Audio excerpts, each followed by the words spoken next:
Assalamualaikum dear students. I hope all of you will be fine. This is me Muhammad Waleed Anjam. Today we are going to discuss our next topic which is inner cell transition and characteristic X-rays. तो inner cell transition के बारे में जानने से पहले student हम third postulate of the Bohr model for the hydrogen atom अगर recall करें तो हमने वहां पर ये पढ़ा था कि जब कभी भी कोई एक इलेक्ट्रॉन हायर एनर्जी स्टेट से या एक्साइटेड स्टेट से ग्राउंड स्टेट में आता है तो वो अपनी एनर्जी रिलीज करता है और वो एनर्जी जो रिलीज होती है वो इन the form of photon appear हो रही होती है। तो स्टूडेंट इस बात का तो हमें पता है कि जब कभी भी इलेक्ट्रॉन हायर एनर्जी लेवल से लोअर एनर्जी लेवल पर आता है तो वो एनर्जी को रिलीज करता है। हम कहते हैं कि हमारे पास जो लाइटर एलिमेंट्स हैं जिनमें अगर हम बात करें जैसे हाइड्रोजन की, तो हमारे पास क्या होता है कि जब कभी भी कोई ट्रांजिशन होती है तो जो एनर्जी रिलीज होती है, energy release as the result of transition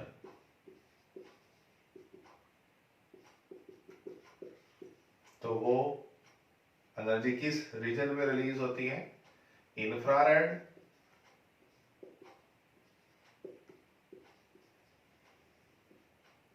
ultraviolet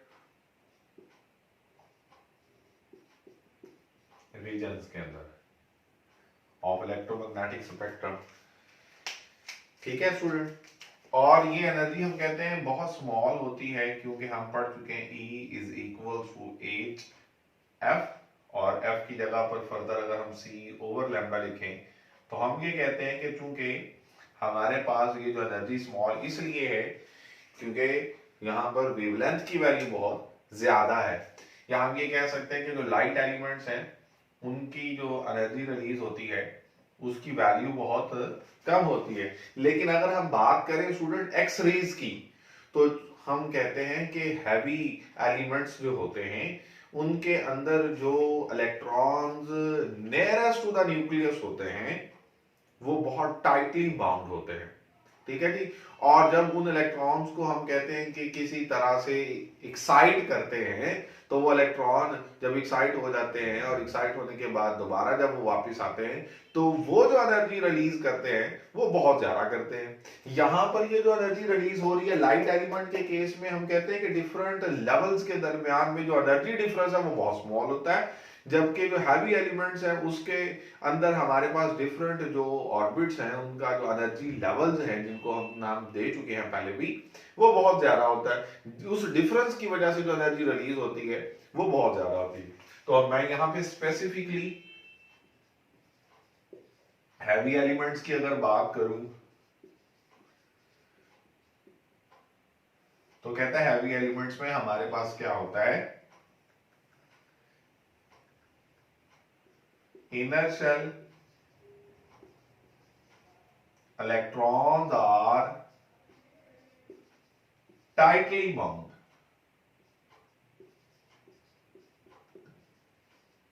ठीक हो गया। और जब कभी हाई एनर्जी इलेक्ट्रॉन इंसिडेंट होते हैं उन इनर शेल इलेक्ट्रॉन्स पर तो वो अपनी एनर्जी उनको दे देते हैं जिसकी वजह से वो वहां से एमिट हो जाते हैं या इजेक्ट हो जाते हैं। जब वो इलेक्ट्रॉन वहां से इजेक्ट हो जाएगा तो वहां पर हमारे पास एक होल या वैकेंसी जनरेट हो जाएगी और उस होल या वैकेंसी को ओवरकम करने के लिए हायर एनर्जी लेवल से जो इलेक्ट्रॉन्स आते हैं जिसकी वजह से हम कहते हैं जो एनर्जी रिलीज होती है और वो एनर्जी जो रिलीज होती है वो in the form of the characteristic X rays हम कह रहे हैं अपीयर हो रही है। तो हम रिजल्ट यहां से ये निकालते हैं कि हैवी एलिमेंट्स के अंदर जो एनर्जी रिलीज होती है वो ज्यादा होती है। इस सिनेरियो को समझने के लिए स्टूडेंट यहां पर एक एग्जांपल दी गई है। हम ये कहते हैं कि अगर मिसाल के तौर पर ये हमारे पास न्यूक्लियस है के एल एम और एन, ये हमारे पास शेल्स हैं और हम किसी एक शेल में मौजूद जो इनर शेल इलेक्ट्रॉन्स के कॉन्सेप्ट को समझने के लिए हम ये कहते हैं कि हमारे पास ये जो इलेक्ट्रॉन मौजूद है, अगर आपने इसको यहां से बाहर निकालना है तो हैवी एलिमेंट्स के लिए इलेक्ट्रॉन्स को अगर हमने बाहर निकालना हो तो हाई एनर्जी इलेक्ट्रॉन्स उन पर हम इंसिडेंट करते हैं। जब हाई एनर्जी इलेक्ट्रॉन्स को इनके ऊपर इंसिडेंट किया जाएगा तो क्या होगा कि ये इसके साथ टकराने के बाद खुद स्कैटर्ड होकर यहां पर ये आ गया, इसको हम लिखते हैं स्कैटर्ड इलेक्ट्रॉन, और खुद ये यहां से एक इलेक्ट्रॉन को इजेक्ट कर चुका, और इस इलेक्ट्रॉन के यहां से इजेक्ट हो जाने के बाद यहां पर एक वैकेंसी या होल क्रिएट हो गया, और उस वैकेंसी या होल को ओवरकम करने के लिए, फिल करने के लिए हायर एनर्जी लेवल से जो एक्साइटेड स्टेट से इलेक्ट्रॉन आएंगे तो वो क्या करेंगे, वो एनर्जी रिलीज करेंगे। ये कॉन्सेप्ट स्टूडेंट हम पढ़ चुके हैं थर्ड पास्टुलेट के अकॉर्डिंगली, जहां पर हमने कहा था, हमने एक मैं रिकॉल करवाने के लिए आपको बता रहा हूं कि इलेक्ट्रॉन जब n से p में आएगा तो En माइनस ep लिखा था हमने, is equal to the hf, ये वो एनर्जी है जो रिलीज हो रही होती है। तो inner shell electrons are tightly bound, ये पॉइंट हो गया हमारा।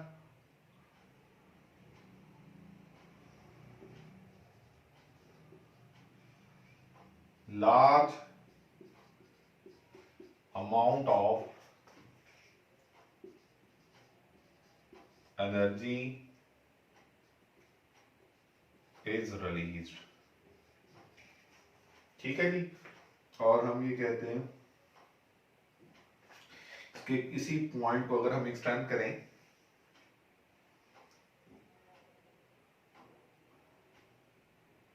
जी स्टूडेंट, अगर हम इसकी बात लिख लें हम लिखेंगे when excited electrons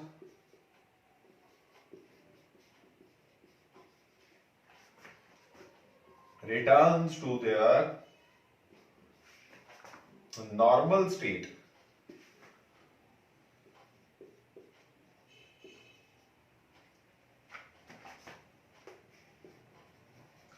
large amount of energy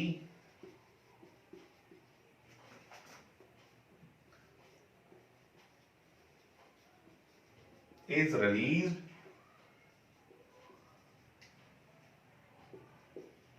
और उनको हम फिर नाम क्या देते हैं, known as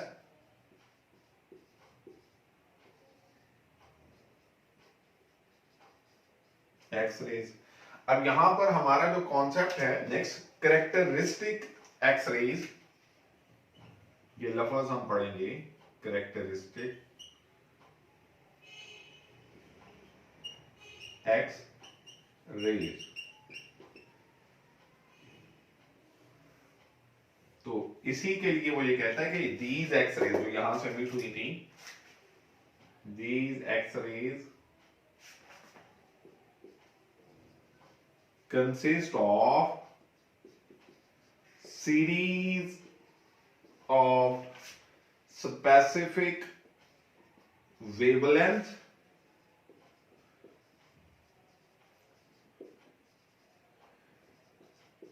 and frequency are called characteristic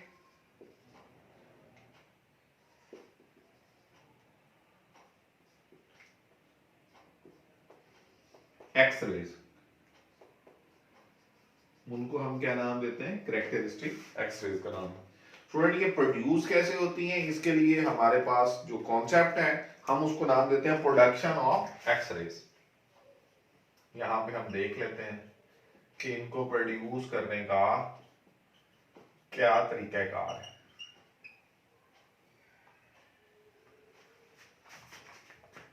student बात करेंगे अगर अब हम एक्स-रेज की प्रोडक्शन की, तो जो प्रोडक्शन ऑफ द एक्स-रेज में हम पॉइंट लिखने जा रहे हैं कि X-rays were discovered by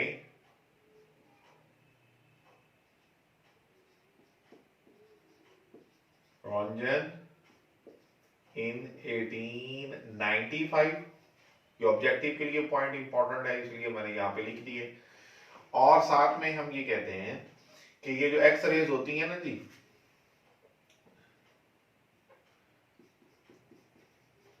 have very small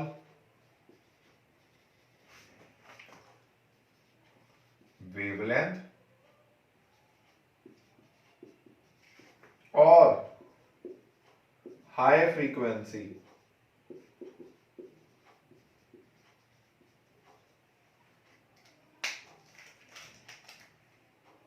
called X-rays. क्यों? क्योंकि उनकी फ्रीक्वेंसी बहुत हाई है और वेवलेंथ बहुत स्मॉल है, जो पीछे भी हम रिजल्ट पढ़कर आ चुके हैं कि E is equal to H F, और एफ की जगह पर अगर हम सी ओवर लैम्डा लिखें तो जिसकी वेवलेंथ जितनी स्मॉल होगी और एनर्जी उसकी उतनी ही ज्यादा होगी, या जिसकी फ्रीक्वेंसी जितनी हाई होगी, ठीक है, उसकी एनर्जी उतनी ही ज्यादा होगी। इसके बाद हमारे पास अगर हम इसका फिनोमेना यहां पर लिखें तो हम लिखेंगे कि when high energy electrons are incident on heavy elements, ठीक हो गया, large energy photons are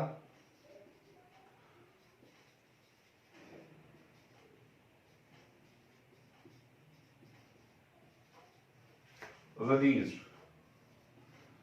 तो कॉन्सेप्ट वही है जो हम पढ़ चुके हैं। स्टूडेंट अगर हम इसकी वर्किंग देखें तो यहां पर हमें ये अरेंजमेंट सारी डायग्राम मैंने बनाई हुई है। इस अरेंजमेंट में हमारे पास एक एवैक्यूएटेड ग्लास ट्यूब है, ये देखेंगे मैंने लिखा हुआ है, ये ग्लास ट्यूब है, और इस ग्लास ट्यूब के अंदर हमारे पास एक फिलामेंट है, उसको हमने एनर्जाइज किया है एक लो वोल्टेज से।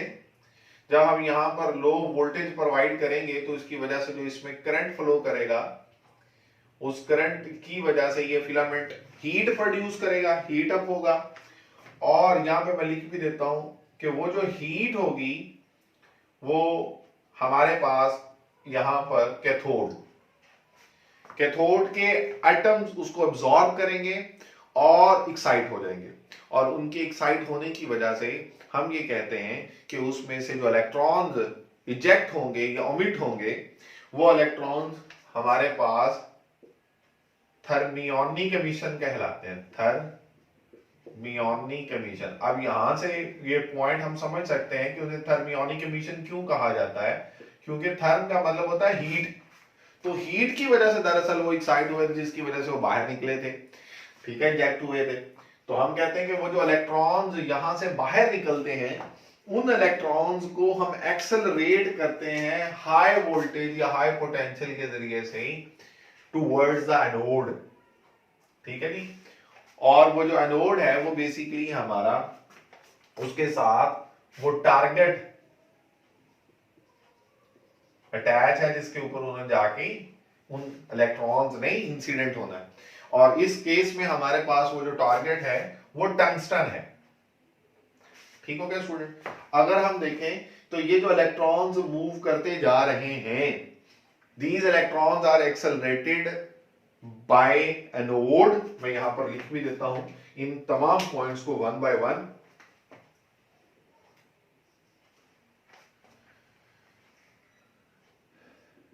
filament is used to provide heat to cathode,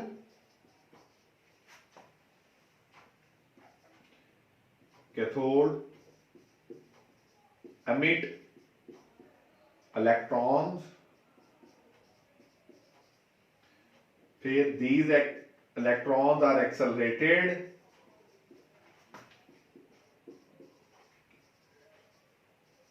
by high potential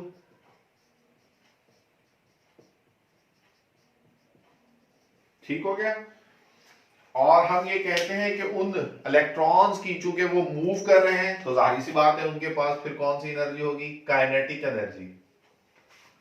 और स्टूडेंट वो काइनेटिक एनर्जी उनके पास किस तरह से अवेलेबल होगी। ये बात हम पहले भी पढ़ चुके हैं, हमने ये बात पढ़ी हुई है कि delta U equals to Q into delta V. यहां पर हम ये कहते हैं कि अगर Q की बजाय हम चार्ज को E से रिप्रेजेंट करें और डेल्टा V जो इन पॉइंट्स के दरमियान पोटेंशियल डिफरेंस है, तो ये पोटेंशियल डिफरेंस डिफाइन करेगा कि इलेक्ट्रॉन्स जो हैं उनकी काइनेटिक एनर्जी कितनी है। और हम ये कहते हैं कि ये एनर्जी जो है ये अपीयर हो जाएगी in the form of kinetic energy और which is equal to EV। और काइनेटिक एनर्जी को स्टूडेंट फर्दर फिर हम क्या लिख सकते हैं, काइनेटिक एनर्जी को हम लिख सकते हैं half mv square equals to VE। तो स्टूडेंट ये हमारा रिलेशनशिप बन जाता है। और हम लोग यहां से इसी कॉन्सेप्ट को इस्तेमाल करते हुए कि जब ये हाई एनर्जी इलेक्ट्रॉन्स कोलाइड करेंगे या इंसिडेंट होंगे किसके साथ, टारगेट के एटम्स के साथ, तो वहां पर मौजूद इलेक्ट्रॉन्स को बाहर निकालेंगे, इजेक्ट करवाएंगे। और हम कहते हैं कि उसके रिजल्ट में जो हमारे पास photons of high energy release होंगे उनको हम नाम देंगे कि वो एक्सरेज। ठीक हो गया स्टूडेंट। यहां पर हमारे पास जो टारगेट है वो टंगस्टन है। और हम कहते हैं कि यहां पर आप देख भी सकते हैं कि ये पाइप्स हैं, इनको कहते हैं कूलिंग पाइप्स, और इनके अंदर कोई ऑयल होता है जो कि इस हीट को जो यहाँ पर हाई एनर्जी इंसिडेंट इलेक्ट्रॉन इंपार्ट करते हैं उसको क्या करता है, अब्सॉर्ब करता है। तो स्टूडेंट ये हमारे पास एक जनरल अरेंजमेंट होती है जिसके जरिए से हम एक्सरेज को प्रोड्यूस करते हैं। अब यहाँ पर एक बड़ी इंपॉर्टेंट बात हम जो डिस्कस करने जाने वाले हैं वो ये है कि हमारे पास यहाँ मैंने डिफरेंट जो शेल्स बनाए जिनको मैंने नेम दिया K, L, M और N। जब कभी भी कोई एक इलेक्ट्रॉन K से बाहर चला गया, इजेक्ट हो गया, तो यहाँ K में जो होल प्रोड्यूस हुआ उस होल को ओवरकम करने के लिए, फिल करने के लिए L या M या N से इलेक्ट्रॉन आएंगे। अगर इलेक्ट्रॉन L से K में आता है तो उस की ट्रांजिशन की वजह से जो एनर्जी रिलीज होती है उनको हम नाम देते हैं